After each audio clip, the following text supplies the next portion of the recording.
Este relato del hombre rico que pretendió seguir a Jesús sin dejar de ser rico debió de impresionar mucho a las primeras comunidades de creyentes en Jesús. Prueba de ello es que los 3 evangelios sinópticos nos dejaron el recuerdo detallado de este episodio. Un episodio en el que queda patente que, a juicio de Jesús, la pretensión de estar cerca de Jesús, manteniendo al mismo tiempo las muchas posesiones, es incompatible y contradictorio con su propuesta del reino de Dios. Evitar la injusticia personal es suficiente para alcanzar la vida eterna, pero no para seguir a Jesús.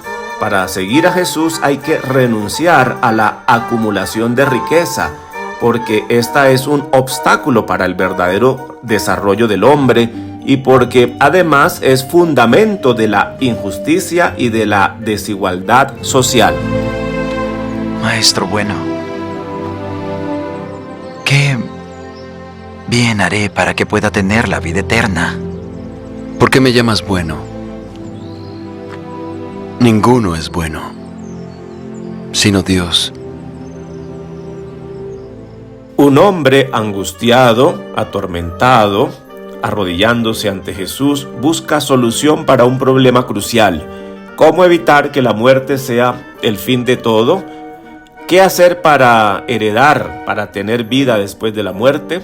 Dicho de otra manera, ¿cómo salvar el alma? Este es el problema religioso por excelencia. Este hombre reconoce en Jesús un saber superior, por eso le dice maestro insigne, y cree que Jesús puede resolver su problema y calmar su angustia. Naturalmente, el hombre que se acerca a Jesús es un judío, y por tanto, la cuestión de fondo de este relato es ¿cómo puede un judío, siendo judío, tener la vida eterna?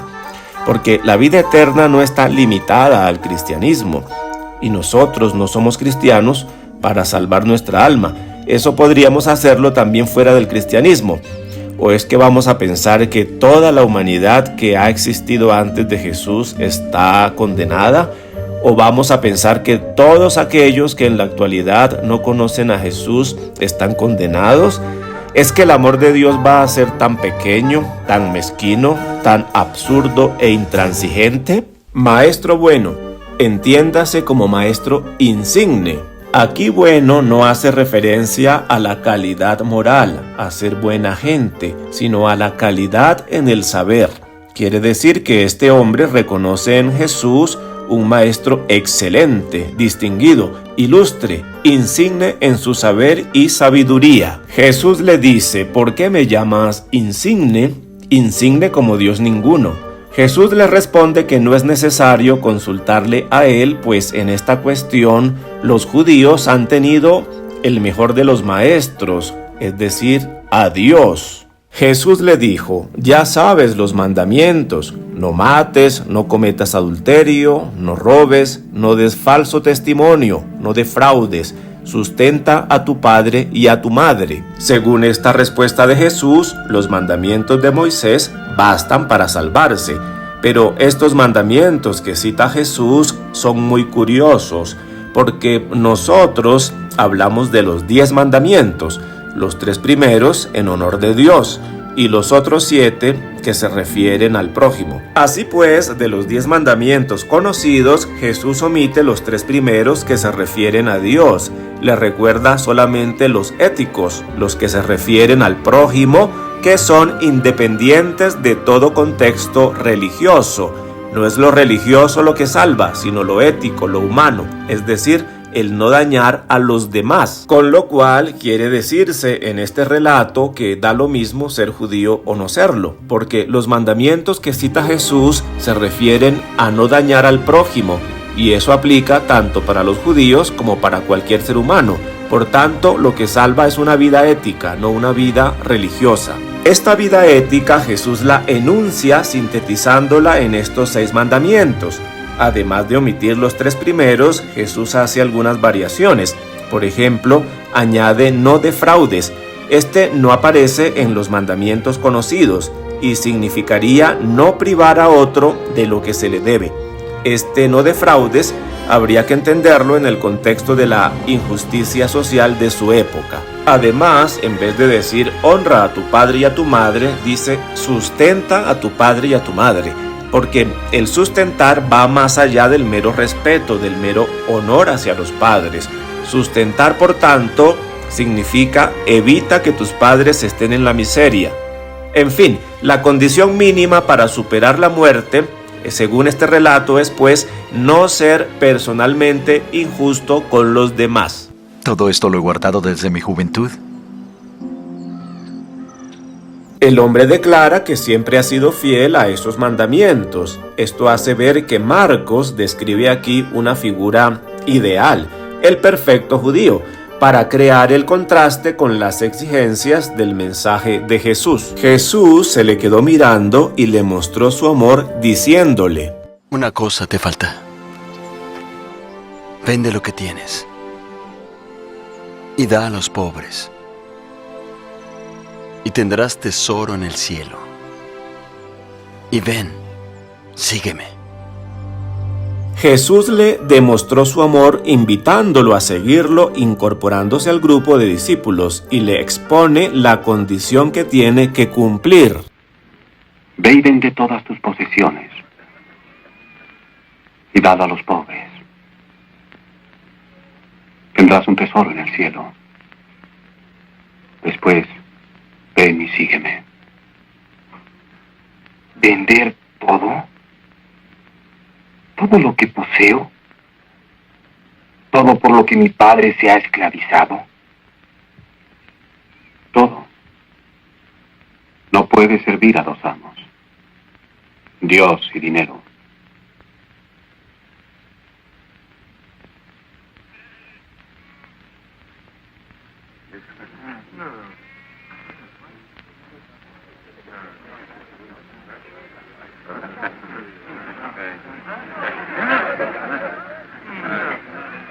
Este hombre está preocupado por el más allá, por la vida eterna, pero eso no basta para su desarrollo como persona.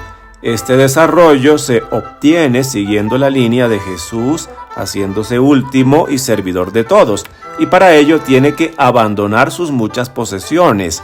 Así contribuirá a crear en este mundo una sociedad nueva, llamado el reino de Dios por Jesús, donde reine la justicia y el ser humano encuentre su plenitud. En el fondo, la cuestión aquí es la siguiente: este hombre que dice que lo ha cumplido todo desde joven, nunca ha sido injusto personalmente. Como individuo es intachable.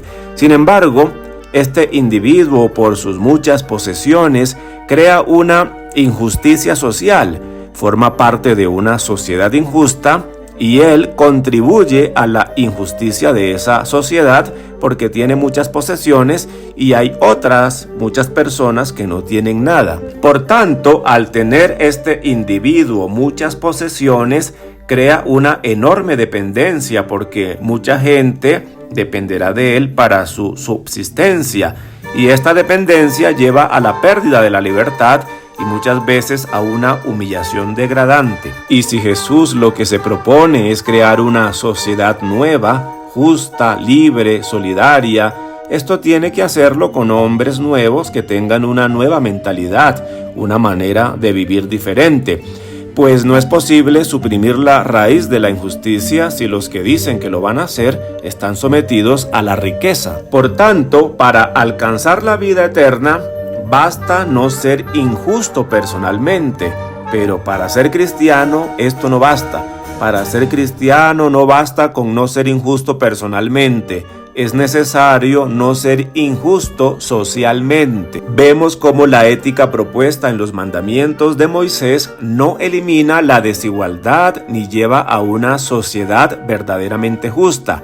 Es condición, por tanto, para todo seguidor de Jesús tomar la decisión de eliminar, en cuanto esté de su parte, la injusticia social.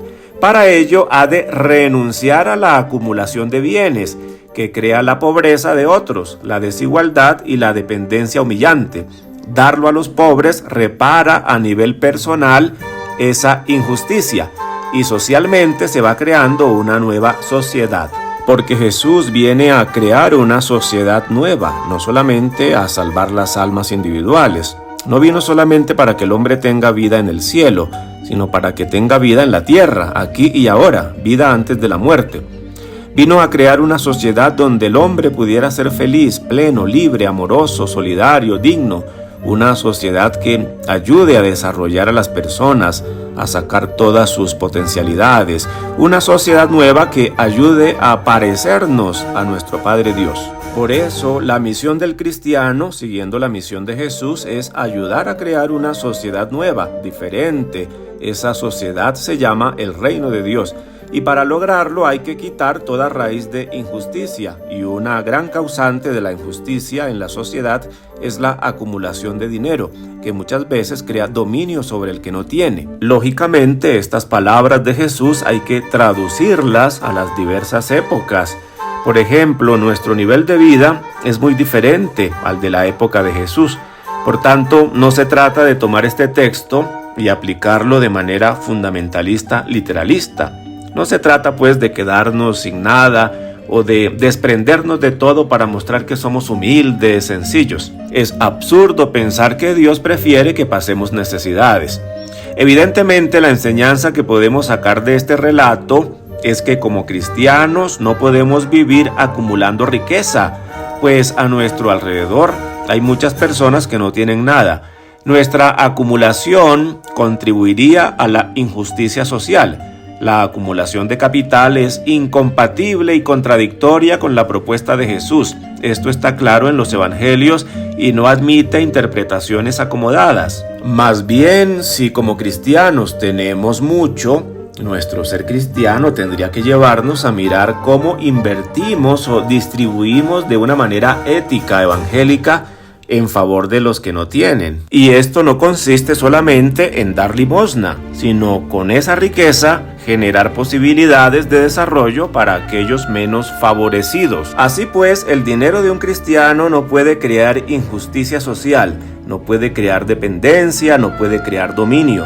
Por tanto, cada uno con el espíritu que ya tiene, vaya viendo cómo organiza su vida económica, de tal manera que algunos que no tienen o que son menos favorecidos en la sociedad se beneficien de su riqueza, de nuestra riqueza. A estas palabras, el hombre frunció el ceño y se marchó entristecido, pues tenía muchas posesiones. El hombre, por su apego a la riqueza, no asiente, no acepta la invitación de Jesús.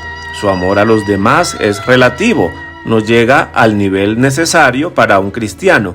No está dispuesto a trabajar por un cambio social, por una sociedad justa, por el reino de Dios.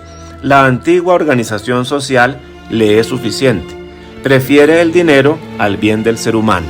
Jesús, mirando a su alrededor, dijo a sus discípulos: «Qué difícil es que los que tienen riquezas entren en el reino de Dios». Jesús resume lo sucedido con el rico y resalta el obstáculo que constituye la riqueza para formar parte del reino de Dios, es decir, de la sociedad nueva. Aquí aparece la diferencia entre la vida eterna a que aspiraba el rico y que éste puede alcanzar si evita la injusticia personal cumpliendo los mandamientos mencionados, y el reino de Dios en el cual no entra, y que se refiere evidentemente a la comunidad de seguidores de Jesús.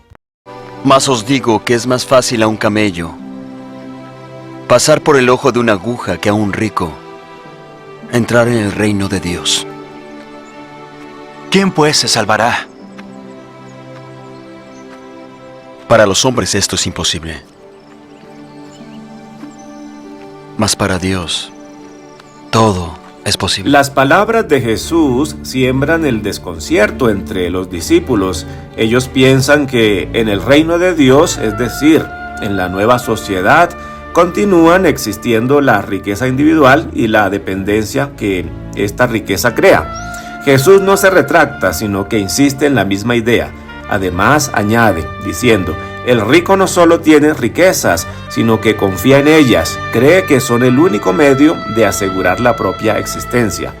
Para hacer entender mejor lo que quiere decir, exagera con la frase: más fácil es que un camello pase por el ojo de una aguja. Acentúa con esto la imposibilidad de que un rico renuncie a la seguridad que le da su riqueza para contribuir a la creación de una sociedad nueva, es decir, del reino de Dios. Entonces, ¿quién puede salvarse?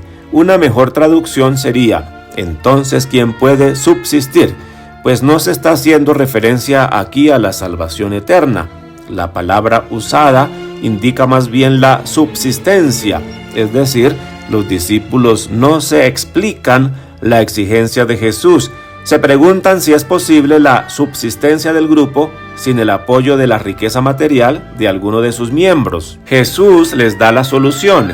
Ellos miran la cuestión, la situación desde el punto de vista puramente humano y la juzgan según la experiencia de su sociedad. En ese planteamiento no hay más solución que la riqueza para el problema de la subsistencia. Pero la subsistencia es también posible de otro modo alternativo, con la solidaridad que produce el reinado de Dios. Pedro empezó a decirle, pues mira, nosotros lo hemos dejado todo y te hemos venido siguiendo. Pedro se hace portavoz del grupo, quiere saber qué les va a tocar a ellos. Atribuye al grupo dos méritos. Primero, haberlo dejado todo, cosa que corresponde a la verdad, a la realidad. Y segundo, haber seguido siempre a Jesús, que como hemos venido reflexionando a lo largo de los domingos anteriores, no corresponde a la verdad, porque ellos, aunque acompañaban a Jesús materialmente, físicamente, en su mentalidad y en sus actitudes estaban muy lejanos de las actitudes y de la mentalidad del Maestro. Jesús dijo, les aseguro, no hay ninguno que deje casa, hermanos o hermanas, madre o padre, hijos o tierras por causa mía y por causa de la buena noticia, que no reciba 100 veces más. Ahora, en este tiempo, casas, hermanos y hermanas, madres, hijos y tierras, entre persecuciones, y en la edad futura, vida eterna. La respuesta de Jesús no se refiere en particular al grupo de discípulos, es decir, a sus seguidores procedentes del judaísmo, sino a cualquier seguidor que lo abandone todo para manifestar su adhesión a él y dedicarse a la propagación del mensaje. En el reino de Dios o sociedad nueva no habrá miseria, sino afecto, abundancia y prosperidad para todos, pero sin desigualdad ni dominio. En efecto, comparando las dos listas que hace Jesús, la del seguidor que deja y la del que recibe, se resalta que en la segunda lista se omite la mención del Padre, figura de la autoridad. Por tanto, en la comunidad cristiana no puede haber figura de Padre, porque el Padre en la cultura judía era la figura de la autoridad, del dominio. Además, el Padre era el que se ponía de ejemplo para sus hijos. En el reino de Dios o comunidad cristiana pasa Dios a ser el Padre, pero no a la manera humana, impositiva o con dominio, sino el Padre amoroso, compasivo, misericordioso. Como se trata de la etapa terrena del reino de Dios, todo eso se dará en medio de la hostilidad de la sociedad. Por eso dice entre persecuciones, porque a la sociedad en general esta propuesta no le gusta. Evidentemente, esos seguidores heredarán la vida eterna. Así pues, el que decide radicalmente dejar todo eso por causa de Jesús y su evangelio, recibe 100 veces más, porque cuando el reino de Dios es real, se crea una sociedad tan solidaria, tan unida, que todo es de todos. Las casas de todos son de uno, los hijos de todos son de uno, las riquezas de todos son de uno. Alguna vez esto llegó a ser realidad. Así lo expresa el libro de los Hechos de los Apóstoles. La multitud de los creyentes tenían un solo corazón y un solo espíritu. Nadie consideraba sus bienes como propios, sino que todo lo tenían en común. No había entre ellos ningún necesitado, porque todos los que poseían campos o casas los vendían y lo ponían a disposición de los apóstoles, y se repartía a cada uno según su necesidad. Me salió del corazón una expresión: cómo quisiera una iglesia pobre para los pobres. Jesús en el Evangelio nos dice que no se puede servir a dos señores. O servimos a Dios o servimos a las riquezas. Y la gran tentación que a lo largo de la historia siempre tuvo el cristiano, el hombre y la Iglesia fue la de las